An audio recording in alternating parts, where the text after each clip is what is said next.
اس طرح کا پورا صبح سے لے کر شام تک گھمانے سے سرکار غریب نواز خوش ہوتے ہیں، رسول اعظم علیہ السلام خوش ہوتے ہیں۔ یاد رکھو، اگر ان کا امتی بھوک سے بلک رہا ہے اور ایک ضرورت مند ہاسپٹل میں دم توڑ رہا ہے اور تم اپنے پیسے اپنی نمائش یہاں کر رہے ہو اور ان تک اگر ان کا حق نہیں پہنچا رہے ہو، تو یاد رکھو کائنات کے امام کو تمہارے اس عمل سے کوئی خوشی حاصل نہیں ہوگی۔ کیا تمہیں اس بات کی تو کون ہے ایسا عالم دین ہے، کون سے وہ مفتی صاحب ہیں، ہمیں بھی ان کا پتہ بتائیے، جنہوں نے آپ کو یہ سمجھایا ہو کہ لاکھوں روپے کا ماڈل بناؤ تو اللہ تعالیٰ تم کو احد پہاڑ کے برابر ثواب دے۔ کون سی تعلیم ہے یہ؟ آپ اپنے پیسوں کی قدر کو سمجھو، یہ اللہ کی نعمت ہے، اسے ضائع نہ کرو۔ یہ جو پیسہ اس میں خرچ ہوتا ہے، کیا آپ کو اس بات کا ذرا احساس نہیں کہ ان پیسوں کو جمع کر کے کسی غریب بچی کی شادی میں لگا دیا جائے؟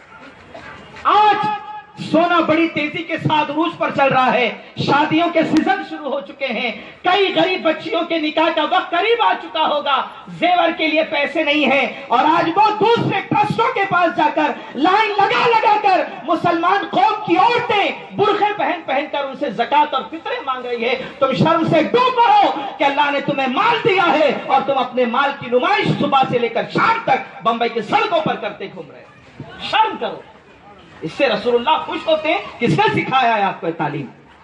کون بولتا ہے کہ غریب نواز اس سے خوش ہوتے ہیں کہ تم 5 لاکھ کا غریب نواز کا گنبد بناؤ اور ممرا پوری بمبئی کے اندر اس کو گھماؤ، سرکار غریب نواز خوش نہیں، اس سے خوش نہیں ہوتے۔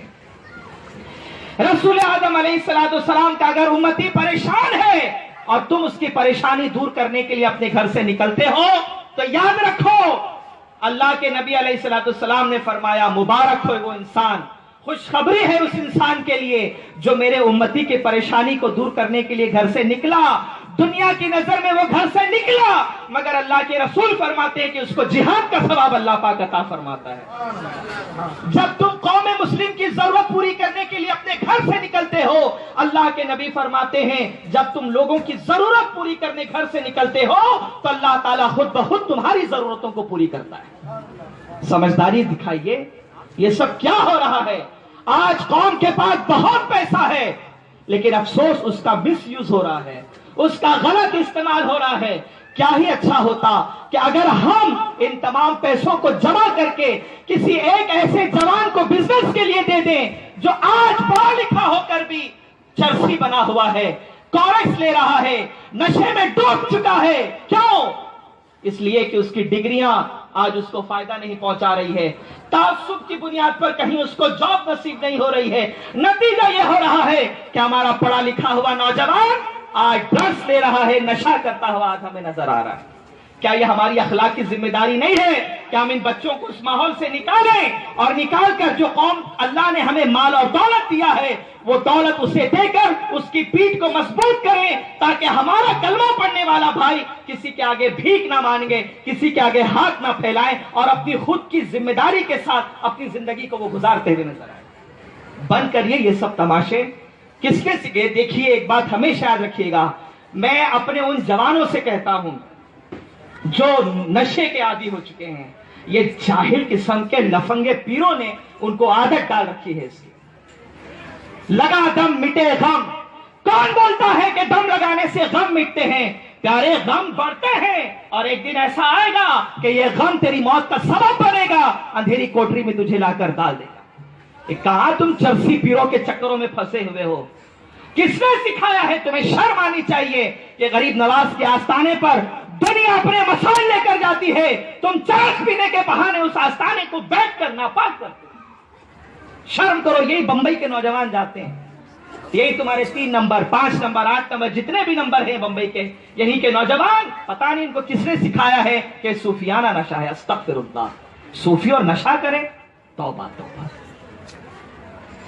اسلام کی تعلیم یہ ہے کہ ہر نشہ حرام ہے، لیکن آج جو جوان نشے کی لت میں لگے ہوئے ہیں آپ ان کی فکر کیجئے، یہ رسول اللہ کی امتی ہیں، یہ آپ کے ایمانی بھائی ہیں، یہ ہماری اخلاقی ذمہ داری ہے کہ ہم ان کے لیے کچھ نہ کچھ ایسے پلان کریں تاکہ یہ نشے کی دنیا سے باہر نکلے اور اپنی زندگی سکون کے ساتھ جیے۔ میرے بھائیوں،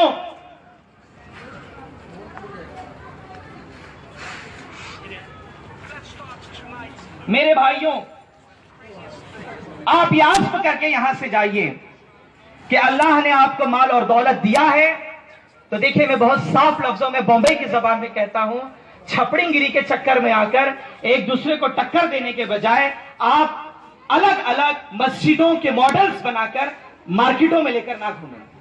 آج یہ دکھاوا ہے، گلی نمبر 3 کے لوگوں نے مسجد نبوی شریف کا اسٹیچو بنایا، ماڈل بنایا، 5 لاکھ اس کے اوپر خرچ ہوئے، تو گلی نمبر 4 کے لوگ بولیں گے پچھلے سال 8 لاکھ کا ہم بنا کر گھمائے۔ یہ دکھاوا ہو رہا ہے، قوم کا پیسہ برباد کیا جا رہا ہے۔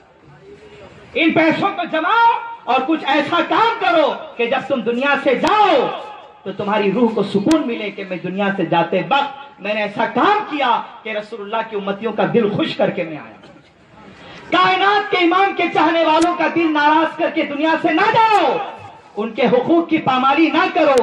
یاد رکھو، اللہ کے نبی علیہ السلام جب اس دنیا میں تشریف لائے اس وقت دائی حلیمہ اپنے گھر میں موجود ہے اور رسول اعظم علیہ السلام دائی حلیمہ کے ایک پستان سے دودھ نوش فرماتے، ایک پستان سے آپ نے دودھ نوش فرمایا، اور جب دوسرے پستان کی طرف دائی حلیمہ لے جاتی ہے، اللہ کے نبی علیہ السلام اپنا منہ ہٹا دیتے ہیں۔ کیوں؟ اس لیے کہ دائی حلیمہ کے اور بھی بیٹے تھے اور بھی بیٹیاں تھی۔ اللہ کے نبی صلی اللہ علیہ وسلم دنیا میں آتے ہی یہ پیغام دے رہے ہیں کہ کسی کا حق نہ چھینو، جس کا حق ہے اس کو حق دے دیا کرو۔ آج یتیموں کا مال کھایا جا رہا ہے، کون؟ قوم مسلم کھا رہی ہے۔ آج بیواؤں کے حقوق پامال کیے جا رہے ہیں، کرنے والا کون؟ قوم مسلم کر رہی ہے۔ تمہیں اللہ کا ڈر نہیں، تمہیں اللہ کا خوف نہیں، کیا منہ دکھاؤ گے؟ اللہ کے نبی علیہ السلام فرماتے ہیں، جو کسی بیوہ کی ضرورت کو پورا کرنے کے لیے اپنے گھر سے نکلتا ہے، اللہ اس کی ضرورتوں کو پورا کرتا ہے، اور جو کسی یتیم پر رحم کرے، اس کی پرورش کرے، اس کو تعلیم اور تربیت دلائے، تو اللہ کے نبی علیہ السلام فرماتے ہیں وہ خوش نصیب ہوگا کہ جنت میں وہ میرا پڑوسی بننے کا حقدار ہو جائے۔ آج یتیموں کا مال کون کھا رہا ہے؟ آپ ہمیں وہ نہ کہیں کہ فلاں کھا رہے، نہیں، ایک نظر اپنے گھر میں جھانک کر دیکھیے کہ ہمارے یہاں یتیموں کے ساتھ کس قدر ناانصافی ہو رہی ہے۔ آج کی یہ محفل سیرت مصطفیٰ صلی اللہ علیہ وسلم کے حوالے سے ہے اور اصلاح معاشرہ سے ہے۔ میں نے پہلے کہا تھا میرے بھائیوں، یہ افسوس کی بات ہے کہ جو لوگ لوگوں کی اصلاح کے لیے بھیجے گئے تھے، آج حال ہمارا یہ ہے کہ ان کی اصلاح کے لیے ہم کو کانفرنس کرنے کی ضرورت پیش آ رہی ہے۔ ہمارے سماج میں بگاڑ پیدا ہو رہا ہے، اس کے ذمہ دار کون ہیں؟ ہم خود اس کے ذمہ دار۔ اپنی اولاد کو تعلیم دو، دین کا علم سکھاؤ۔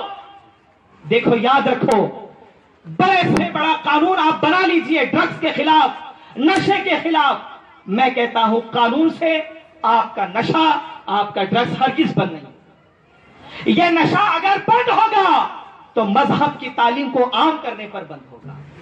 آپ شاید بھول گئے کہ جب مدینے میں رسول اللہ صلی اللہ علیہ وسلم کے زمانے میں وحی نازل ہوئی، کوئی قانون نہیں بنا تھا، لیکن جب دینی تعلیم عام ہوئی تو دنیا جانتی ہے کہ مدینے کی گلیوں میں اور راستوں میں شراب بہ رہی تھی۔